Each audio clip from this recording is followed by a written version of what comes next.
Meu amado, bem-vindo de volta à nossa escola bíblica. Estamos estudando as cartas de João e estamos ainda na primeira delas. Então pegue a sua Bíblia, pegue o seu caderno de estudos, ora ao Senhor, pede a Ele discernimento, entendimento, conhecimento, sabedoria. Pede a Ele proteção para que nós possamos desvendar dos seus mistérios. Das cartas de João, nós já vimos o prefácio e a mensagem apostólica, ou seja, nós já começamos o segundo capítulo da primeira carta de João. E hoje nós vamos falar sobre a primeira aplicação das provas, que vai do capítulo 2, verso 3, até o verso 27 deste mesmo capítulo. Então vamos lá. A primeira aplicação das provas pode ser dividida em 3 provas. A prova moral, que vai até o verso 6 e que tem como ponto principal a obediência. A prova social, que vai do verso 7 ao verso 17, que trata do amor. E a prova doutrinária, que vai do verso 18 até o verso 21 e que tem como ponto central a fé. Vejamos uma por uma destas provas. Em relação à prova moral, nós vamos encontrar então o seguinte versículo. Olha o que João nos fala. E nisso sabemos que o conhecemos, se guardamos os seus mandamentos. Muito bem. A prova moral é questão de obediência. A prova moral é questão de conhecimento. Então, quando ele fala em conhecer, ele está ligando o conhecimento à obediência, a guardar os mandamentos. Como assim? Esse conhecer é um conhecimento profundo. Não é qualquer informação, é algo que está interno a nós, dentro do nosso coração.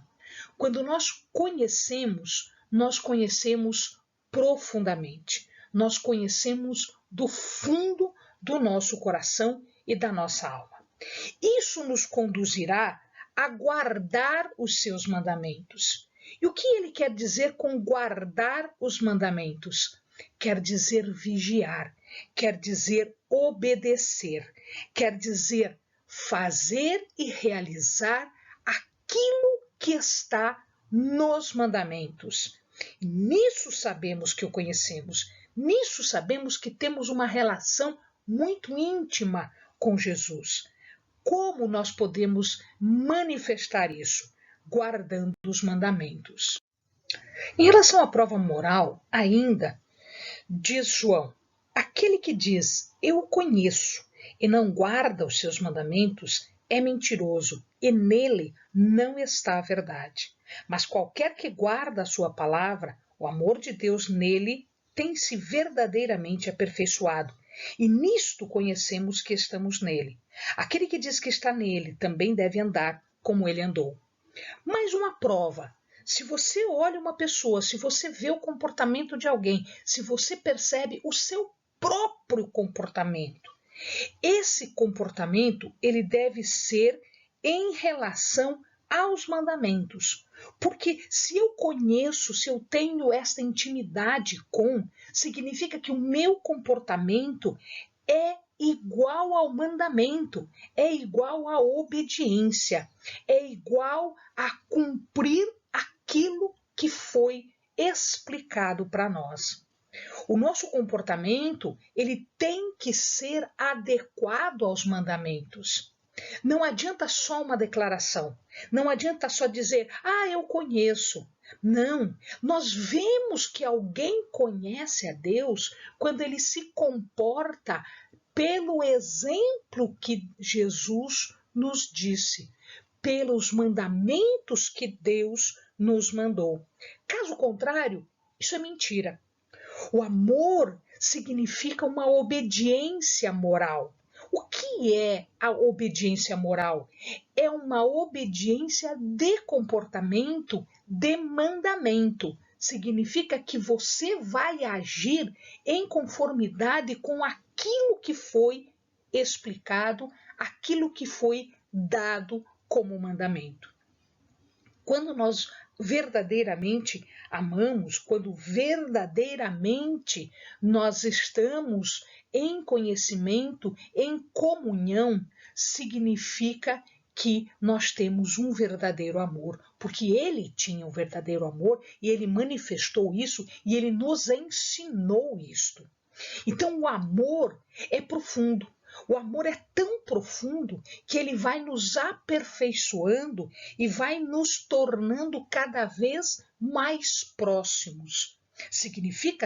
Isso significa então que estar em Deus significa ter um relacionamento pessoal com Deus, levando em consideração todos os mandamentos que ele nos deixou. E mais importante, seguir o exemplo daquele que veio e colocou em prática o amor. Colocou em prática todos os mandamentos que haviam sido dados anteriormente. Então, este sim é uma verdadeira obediência, é um verdadeiro comportamento de conhecimento profundo em verdadeiro amor. No segundo momento, João nos explica a prova social. O que é essa prova social? Ele diz assim: amados, não vos escrevo um mandamento novo, mas um mandamento antigo, que desde o princípio tivestes. Este mandamento antigo é a palavra que ouvistes. Contudo, vos escrevo um novo mandamento, que é verdadeiro nele e em vós, porque as trevas vão passando e já brilha a verdadeira luz. Ora, mas como assim? Não estou entendendo. Se ele diz que ele não escreve um mandamento novo, por que logo em seguida ele fala que está escrevendo um mandamento novo? Bom, olha só, nós vamos observar em Levítico 19, 18, diz assim a palavra de Deus: não te vingarás nem guardarás ira contra os filhos do teu povo, mas amará o teu próximo como a ti mesmo. Eu sou o Senhor. Ora, isso está escrito em Levítico 19, 18. Amarás o teu próximo como a ti mesmo. Ora, isso que Jesus nos fala em Mateus. É isso que Jesus fez enquanto estava aqui. Veja lá, em Deuteronômio 6, 5. Amarás o Senhor teu Deus de todo o coração e de toda a sua alma e de toda a sua força. Ora, num ponto ele fala sobre amarás o seu próximo e no outro ponto ele fala amarás o teu Deus. Isso não é um mandamento novo, isso é um mandamento antigo. Ele está em Deuteronômio, está em Levítico, estava escrito lá. Jesus veio e cumpriu isso. Portanto, isso não é uma novidade. Isto é algo que estava no Antigo Testamento, que foi ensinado, que havia sido dito e que as pessoas não fizeram. Mas quando Jesus veio, ele não só encarnou esse velho mandamento, este amor, como ele também nos trouxe exemplo. Ainda mais, quando Jesus veio, ele expandiu esse mandamento. Por isso que ele diz que é um mandamento novo. O mandamento antigo era só esse. Quando Jesus veio, o que ele fez foi dar um ar diferente, um ar novo, um ar de aplicação diferente. Por isso ele fala um mandamento novo. Novo porque Jesus viveu aquele mandamento antigo. Jesus viveu esse mandamento que era já dito por Moisés, já era dito pelos profetas, já era dito anteriormente e já era conhecido.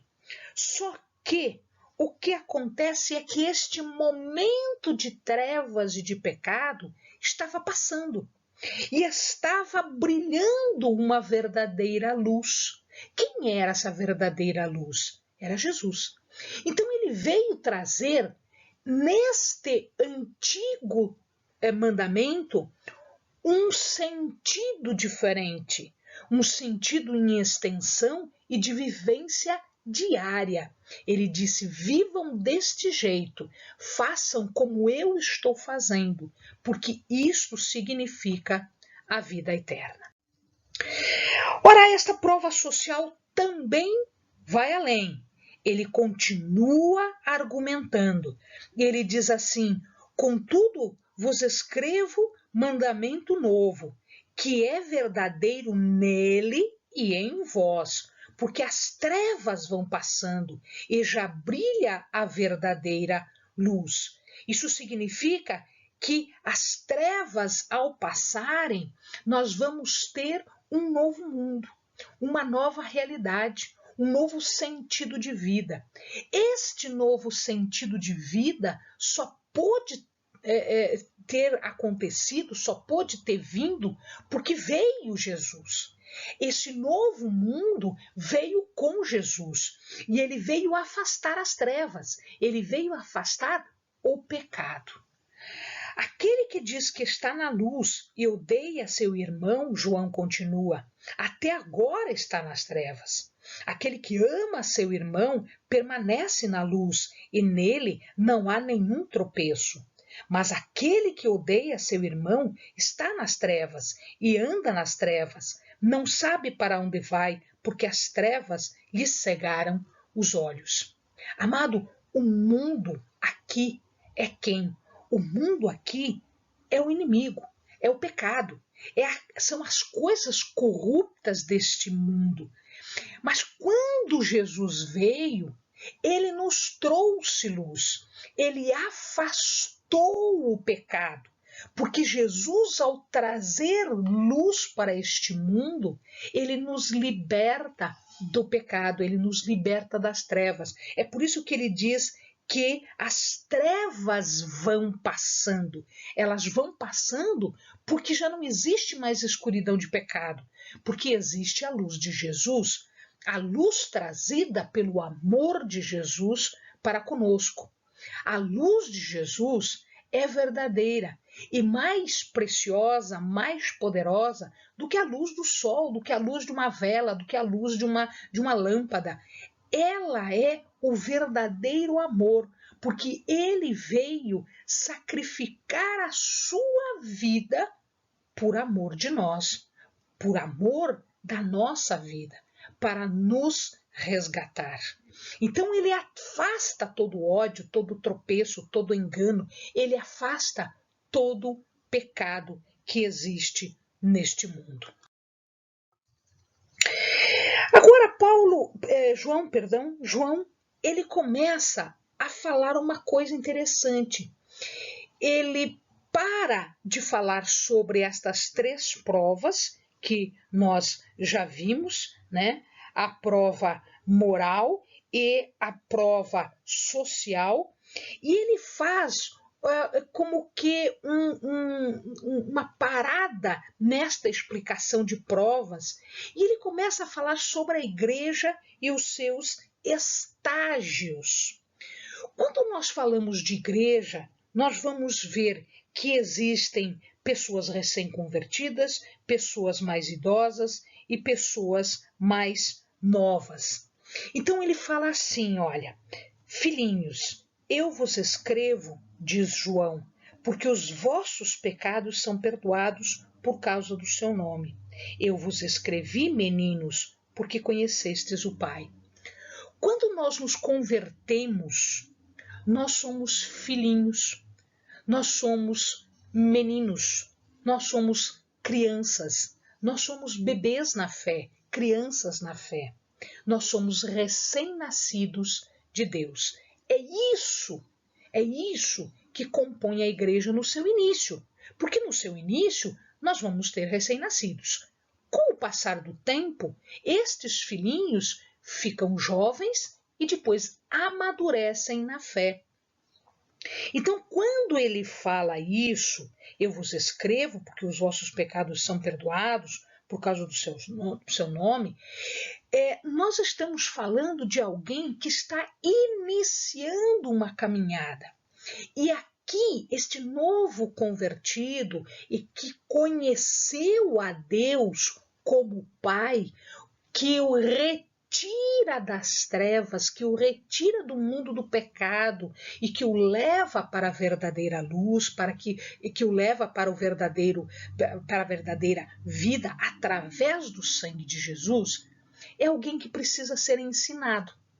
Quando nós nos convertemos, nós precisamos aprender as coisas de Deus.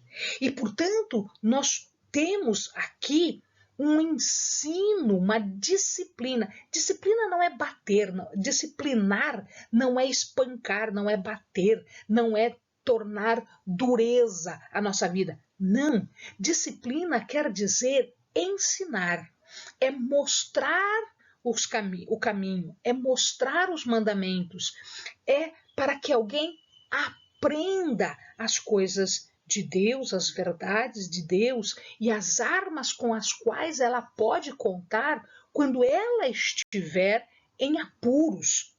Então nós temos que ter essa disciplina, sim. Como é que nós fazemos isso? Lendo, aprendendo, orando, jejuando, ouvindo, louvando, adorando. Isto é a disciplina que João está dizendo aqui para nós. Ora, quando nós passamos mais tempo com esta vivência em Deus, nós nos tornamos mais maduros, mais crescidos. E é para eles que João escreve. João diz assim: Pais, eu vos escrevo porque conhecestes aquele que é desde o princípio. Eu vos escrevi, pais, porque já conhecestes aquele que é desde o princípio. Ou seja, aquele que é imutável, aquele que é eterno, aquele que era, que é e que será.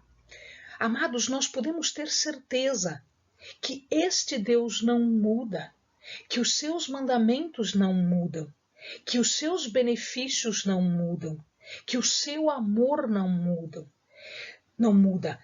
Amados, nós podemos ter certeza de que a sua fidelidade não muda, que ele é misericordioso para conosco. Pais são os amadurecidos, são os experientes, são os crescidos. Somos nós que passamos muitas circunstâncias com Deus, nós passamos muitas dificuldades e que vimos que Deus estava conosco e que Deus não mudou desde o momento em que nós cremos no seu nome, desde o momento em que nós confessamos o seu nome. Ele não mudou. Ele estava conosco em todas as nossas lutas. Ele estava conosco como refúgio, como refrigério, como aquele que está sempre de braços abertos para conosco. Aquele que, se nós formos afrontados pelo inimigo, ele se levanta do trono, ele toca o trombete e ele manda exércitos ao nosso socorro. Nós temos esta experiência, nós sabemos, nós temos testemunhos do amor de Deus. Quando eu falo testemunhos, porque não foi um só, foram várias as circunstâncias em que Deus esteve conosco. Ele continua, ele fala então desse meio termo entre aquele que é recém-nascido e aquele que já é experiente. Ele fala dos jovens. Jovens, eu vos escrevo, diz João, porque vencestes o maligno. Eu vos escrevi, jovens, porque sois fortes, e a palavra de Deus está em vós, e já vencestes o maligno. Amados, quando nós somos jovens, nós somos aqueles fortes e vitoriosos, aqueles desenvolvidos, aqueles ávidos por mostrar o nome de Deus e mostrar as obras de Deus para outros.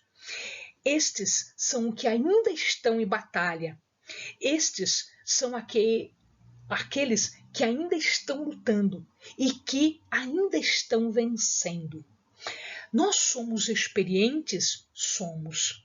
Mas a nossa batalha não terminou ainda. E neste ponto nós somos jovens. Jovens porque nós podemos ir à batalha, porque nós temos força, nós temos energia. E nós temos força e energia porque nós permanecemos na palavra, porque nós permanecemos nele, em Jesus e em Deus. E por isso, a consequência disso é que nós vencemos. Então, meu amado, existe um tempo de ser recém-nascido, existe um tempo de ser jovem, existe um tempo de ser adulto, de ser idoso, de ser pai. Existe um tempo para tudo e em todos esses tempos Deus nos dá vitória, Deus nos dá condições de vencermos, de lutarmos e de permanecermos firmes e fortes na palavra. Agora, João começa a falar do mundo e de Deus. Ele diz assim: não ameis o mundo, nem o que há no mundo. Se alguém ama o mundo, o amor do Pai não está nele. Pois tudo o que há no mundo, a concupiscência da carne, a concupiscência dos olhos e a soberba da vida, não é do Pai, mas do mundo. Ora, o mundo passa e a sua concupiscência, mas aquele que faz a vontade de Deus permanece para sempre. Quem é este mundo?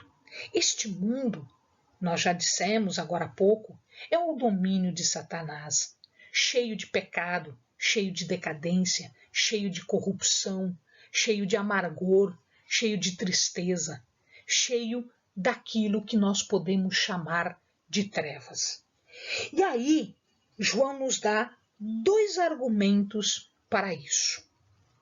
Veja lá, o primeiro argumento para nós não estarmos neste mundo, que é incompatível, não é possível dar certo amar o mundo e amar a Deus. Ou você ama a Deus, ou você ama o mundo. Não é possível as duas coisas. Não é possível ter um pé no mundo e um pé no céu. Um pé no mundo e um pé no pecado. Não é possível. O amor de Deus, ele só vai se manifestar se nós o amarmos, se nós estivermos no seu mundo. Não é possível o amor de Deus se manifestar como ele se manifesta na minha vida e na sua vida, se nós amarmos o mundo. Ele primeiro precisa demonstrar isso para que você se converta. A partir do momento em que você se converte, aí sim o amor de Deus se espalha, transborda na tua vida. Um outro segundo argumento é muito importante, amado. O mundo é transitório. O mundo existe hoje, mas amanhã este mundo é outro. O amor de Deus e o poder de Deus e Deus, este é eterno. Ele era, é e será. E ele será sempre o mesmo, como ele é agora e como ele foi no passado. Mas o mundo não. O mundo muda. O mundo esquece de você a qualquer momento. O mundo muda de ideia. O mundo agora te trata bem, mas amanhã não. Mas Deus não. Deus, quando você está nele, quando você está em comunhão com ele, Deus te trata com misericórdia, com amor, com benefícios o tempo todo. Este é um grande argumento. Finalmente, vamos entender que concupiscência pode ser, segundo João, uma concupiscência da carne, que são aqueles desejos da nossa natureza decaída, o pecado. E a concupiscência dos olhos são aqueles desejos que nós temos. Desejos externos são aquelas tentações.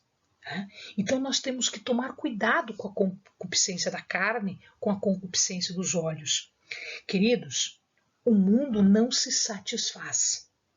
O mundo, ele tem fome e ele é ávido por tragar as coisas. Ele não se satisfaz. Quanto mais ele quer, quanto mais ele tem, mais ele quer. Esta é a chamada soberba da vida.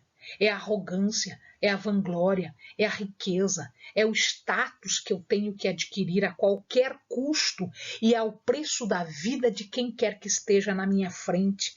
É a ostentação, é o orgulho. Mas isto tudo para no caixão. Isto tudo para na sepultura. Nada disso é eterno. Nada disso permanece. Nem os nossos desejos interiores, a nossa natureza decaída, nem os nossos desejos externos, as nossas tentações, nem a arrogância, a vanglória, a riqueza, a ostentação, o orgulho, nada disso permanece. Tudo isso, ele termina na nossa sepultura. Mas a vida eterna, esta nós teremos para sempre com o Pai, na sua presença e com a sua comunhão. Amém, amados? Bons estudos.